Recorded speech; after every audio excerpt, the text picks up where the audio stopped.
गुनाहों ته माफ کې لوی ګناهونه ته माफ کې الله انسان باندې پردم تا چې الله موږ باندې پرده راواچوا الله زمون ګناهونه خلکو ته مخکاره کوا الہ العالمین اور ته माफ کا ذکر تر ګناه माफ کولواله بل څوک نشتا هغه حدیث قدسی دی کنه نبی صلی الله علیه وسلم فرمایي چې الله پاک فرمایي یا ابن آدم لو بلغت ذنوبك عنان السماء ثم استغفرتني غفرت لك ولا ابالي اے بني آدم کچرستا ګناونه دومره زیات شي چې ستا ګناونه نظمکه نوالی اسمانه پوری تمامه پیزا ستا د ګناونو نه یوازې ډک شي بیا ملوي چې ما ته وجاړي زمانه بخنه غواړي لستغفرت لك ولا ابالي ټول ګناونه بدر تمام کوم او هیڅ پروا مې په دې باندې نشتا خو چې ما نه خو بخنه وغواړي کنه ما ته خو جاړي کنه نو مانسو ونستغفرک یا الله پاکا من طلب د بخنه کو ستانه ما سوا بل سو ګناه معاف کول والا نشته زمون ګناونه معاف کا سورہ خپل دعا ده ونؤمن بک یا الله پاکا من ایمان لرو پتا باندې الله پتا باندې زمون ایمان دی الله ستاپ کتاب ستاپ اقوالو ستاپ گفتار باندې الله زمون ایمان دی هر څه چې تا ویلي دي بالکل تارشتیا ویلي دي ونتوکل علیک یا الله پاک ځان سپارو پتا باندې ونتوکل علیک یا الله پاک موږ ځان پتا باندې سپارو توکل څه ته وایي کنه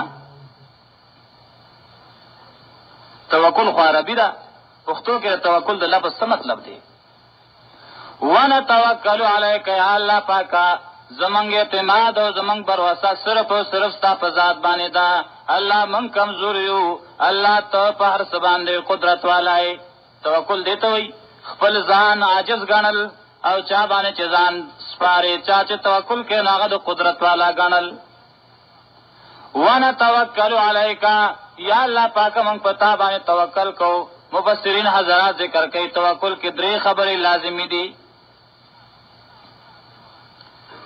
یو دا چې تب چا باندې ځان سپاره تب دا یقین غني چې اوځ چې چا باندې ځان سپارم نو دې زما د حال نه خبر دی دې زما په حال باندې عالم دی دته زما د هر جز پته دا پکې شرط دی دویم دا ته چې چا باندې توکل کې نو ستابه دا یقین وي چې دا ذات رزق ورکون کې دی دریم دا ته چې چا باندې توکل کې نو ستابه دا پوخ اعتمادي چې دا ذات بالکل په هر څه باندې قدرت والا دی نو معنا دا ونه توکل علیکا یا الله مونږ پتا باندې ځان سپارو زکا چې ته زمونږ په حال باندې خبرداري الله ته مونږ لري رزق راکې او الله ستا په قدرت کې هر شی دی ته په هر څه باندې قدرت والا دی الله اکبر توکل صرف په الله باندې وکړه دا الله نما سوا بل چا باندې توکل نه کوي رب کائنات فرمایي وعلى الله فتوکلوا ان کنتم مؤمنین فالله باندې ځان وسپاره کچره تاسو مؤمنان یې بل چا باندې ځان مسپاره کله رب کائنات اعلان کوي وعلى الله فليتوکل المتوکلون فرب کائنات باندې ځان وسپارون کې خلق ځان وسپاري توکل بصرف د الله په ذات باندې کې بل چا باندې به اعتماد نه کې بل چا باندې به توکل نه کې دا مومن صفت دی چې مومن به توکل په چا باندې کوي صرف او صرف د الله په ذات او ډېر خلک ورونه توکل په معنی نه پوهیږي چې توکل څه ته وایي مطلب باندې نه پوهیږي دغه شان به ځان راغون کړي انکار کسب نه کوي نور بس نه کوي الله کولی بس الله باندې مې توکل له الله باندې ذکر رسي دې توکل خو نه وي تفسیر قرطبی لیکلی دی کم سره چې توکل دیته وي چې اسباب مې استعمالوا لاس په مخوځوا او بس وای چې مال به الله را رسي انو فقط تعانا علی شریعت محمد صلی الله علیه وسلم دې سړی د الله پیغمبر په شریعت باندې توان او الزام لګاو نعوذ بالله دا سړی شریعت باندې پویږي نه دې شریعت بدنامي د شریعت دا اصول نه دي چې لاس په مخوځوا الله به را رسي نه کم سے کم لاس په بخوځي داغي انجام به الله تسپاري لکه مثال په تور د غنمو د کرلو وخت دی نو که یو سړی داسې ونه کی چې هغه خپل پټې مخ کې وبنه کی وتر پټې کې نشتا پټې دی وکړې نه دی، بیا دې دغه پټې اړولې نه دی، تخم دې پکې غورځولې نه دی، خدمت دې کړې دی، نو غنم به وشي؟ اوس که یو جاهل سره راپاسي او هغه به دغه شان په شاړ میدان کې دی او نه تخم وغورځاو او نه اوبه لګولې، نه ګوډو کو، نه مثالو سره واچوله، نه پټې واړو او یاره زبا که خیری غنم راوړم څوک وته صحیح سړی وایي؟ هر سړی وایي چې ته خو جاهل لیونی، محنت وکړې. اوس توکل دی ته وایي زما عزتمندو چې د زمیندارۍ کم اسباب دي هغه به استعمال کړي، تخم به راواخلي، صفا به کړي، پټې به الډوبل واړې، مخکې به وتر کړي، نو بیا به پکې غنم واچې، د هغې به ګوډ کړي، هغې ته به سره او مثال اچې، د هغې انجام به الله ته وسپاري. چې الله زما وس کې کم کار ما وکړو نور په تا باندې توکل ته به راخېږي.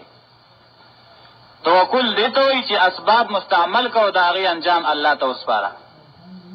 دې ته نه وایي چې اسباب مه استعمالوه، بس زما د الله په ذات اعتماد دی. ښه، امام مالک رحمه الله ته یو سړی راغی، تفسیر قرطبي هم لیکلي دي، تلبیس ابلیس کی علامه ابن جوزی رحمه الله هم لیکلي دي.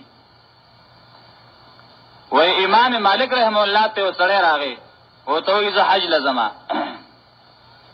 او حج لزم بغیر توخې او بغیر پیسو، بغیر سامان مامان را سره نشته. امام مالک رحمه الله ورته وایي نو بغیر توخې چې ځې نو ته څنګه ځې حج له؟ هغه ورته وایي زما د الله په ذات، نو هغه ورته وایي امام مالک رحمه الله وایي ورشه چې حج لځې نو زه چې د الله په ذات اعتماد دی، حج لاړ شه خو د قابلې سره به یو ځای نه ځې، ملګرو سره به یو ځای نه ځې، ځان له لاړ شه. هغه ورته وایي نه چې زه ملګرو سره به ځم، یوازې نه ځم. امام مالک رحمه الله ورته وایي فعلی جراب الناس توکلته، ته بیا د خلکو په توخو باندې د هغې په پیسو باندې توکل کې، ته خو په الله توکل نه کوې، خو ته دا وایې چې ما ځان سره نه دي راغستې نو زه بل ملګري سره به خورم، د بل ملګري پیسې به لګوم، نو ته خو د خلکو په جیبونو توکل کوې، ستا خو د الله په ذات توکل نه دی. که د الله په ذات توکل نو دغه شان لاړ شه. توکل دې ته وایي چې اسباب استعمال کوي او د هغې انجام الله ته وسپاري، دې توکل وایي. ښه، د عربو څه خلک به حج له راتلل، یمن والا ځان سره به خرج خوراک نه راغستو، دغه شان به رالل موږ حج لځو، رب کائنات په هغې باندې رد کوي او الله وایي وتزودوا فإن خیر زاد التقوی. لاره کې چې به راتلل بیا به سره خوراک کاک څه نه و، نو بیا به ویره جي مونږ خو د الله کور لځو، مسافر یو، موږ لږه ډوډۍ راکوئ، یره جي زموږ سره خرچه ختمه شوې ده، موږ لږه خرچه راکوئ، نو روان به حج ته و، لاره کې به سوال کوو، الله په هغې رد کوي. الله وایي وتزودوا فإن خیر زاد التقوی، ځان سره خپله توښه یوسئ، خوراک کاک یوسئ، بهترینه توښه ځان د سوال نه بچ کول دي. نو ونتوکل علیکا، توکل معنی زده کړه که نه، ونتوکل علیکا، یا الله پاکه موږ ځان سپارو پتا باندې، ونثني علیک الخیر، او ثنا وایو پتا باندې د خیر، یا الله ستا ښه صفات تا دپاره ثابتو. ونشکرک ولا نکفرک، ونشکرک ولا نکفرک، شکریا ادا کو یا الله پاک ستا د نعمتونو، ناشکري نه کوو موږ ستا د نعمتونو. ونشکرک یا الله پاک ستا د نعمت شکر وباسو. شکر څه ته وایي؟ نبی علیہ الصلوۃ والسلام فرمایي په تمامو شکرونو کې اوچت شکر دا دی چې انسان دا اقرار وکړي چې یا الله پاکه دا ما باندې چې کوم فضل او کوم احسان دی الله دا ستا د طرف نه دی. دا اقرار کوو چې الله موږ باندې چې کوم فضل دی کوم احسان دی نو الله دا موږ باندې تا کړی دی، دې ته شکر وایي. او بل شرک دی که نه؟ شرک دا چې الله در باندې کوم احسان کړی دی، الله در باندې کوم فضل کړی، د هغې نسبت د الله نه ما سوا بل چاته کې، دې ته شرک وایي. الله د لال وعده کړی دی، نو ته یاره پلانکي دربار له تللی وم نو هلته نه میلاو شو، وایي درګاهونه مې ورپسې کتلي وو، پلانکي ځای کې مې زنګولې وه، پلانکي ځای کې مې دربلې غوټې ورکړې وې. الله در نه بیماري لرې کړه، ته نسبت غیر الله ته کې، ته وایې چې پلانکي دربار له لاړم نو هلته زما دا مرض ښه شو، دې ته شرک وایي. اکثر خلک په شرک کې مبتلا دي او ډېر خلک په ناشکرۍ کې مبتلا دي. الله بر باندې ډېر فضل کړی، خو د هغه په دې خوله کې بس نشتي، هر څه باندې هغه نش وایي. ښه، ونشکرک یا الله پاک ستا د نعمت شکریا ادا کوو. او علماء کرام ذکر کوي شکر دو قسمه دی، یو عام شکر دی یو خاص دی.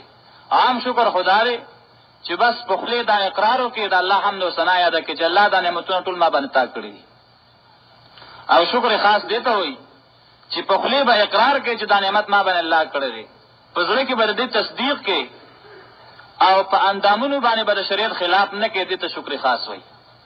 ستا لاس دی، ستا خپې دي، ستا بدن دی چې په هغې د شریعت خلاف کارونه کوي، دې ته شکر وي. ونشکرک یا الله پاکه شکریه وباسو ستا د نعمتونو، ولا نکفرک او ناشکري نه کوو موږ ستا د نعمتونو. ونخلعو ونترکو ونخلعو یا الله پاکه جدا کوو موږ د خپل ځان نه، لرې کوو موږ د خپل ځان نه، ونترکو پرېږدو موږ من یفجرک هغې چا لره چې ستا خلاف کوي. ونخلعو منګه د خپل ډلې نه، د خپل جماعت نه، د خپل تنظیم نه، د خپل ملګرتوب نه هغه سړی لرې کوو الله پاکه کم چې ستا نافرمان سړی دی. دا هر سړی مونځ کې وایي که نه چې الله زه د خپل ځان د ملګرتوب نه هغه سړی جدا کوم کم چې زما د شریعت خلاف دی، کم چې ستا خلاف دی. الله نافرمان انسان ځان سره نه پرېږدم کله چې مې وس کېږي. طریقه دا ده یو یستل دي یو ته توځي، دې کې فرق دی او دا دواړه وادي په منځ کې کې دعای قنوت کې وای چې الله کله چې زما وس دی زما طاقت دی نو الله نافرمان سړی زه د خپل محفل نو باسما. الله فاجر سړی چې ستا د حکم خلاف کوي الله دې شړم چوزا او دې ته جهاد بالید وي په لاس باندې زه هغه مقابله کوم او هغه ځای نه لرې کوم. او یا الله پاکه کله چې زما وس نشته زما طاقت نشته ربانو زه هغه ځای پرېږدم، زه د هغې ځای نه ځم د هغه ناکاره خلکو محفل پرېږدمه. مسکې خو ته دا وې چې الله ستا دپاره ستا نافرمان سړی به زه وباسم د داسې ځای نه چې زما وس کېږي، او چې مې وس نه کېږي نو د هغې محفل نه به زه وځم چې کله پکې ستا خلاف کېږي او دواړو کې بیا ته مبتلا یې، نه ته وباسې او نه ته وځي. او بیا خلک وایي خپل ځان صحیح که نو خلک پرېږدوه، نه خپل ځان صحیح که نه بل چا ته سمه لار وښودله.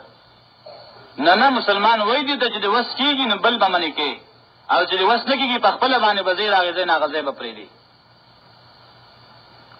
دا مونځ کې وعده کوي او بیا پې عمل نه کوي، دعای قنوت کې دا وعده کوي او بیا پې عمل نه کوي.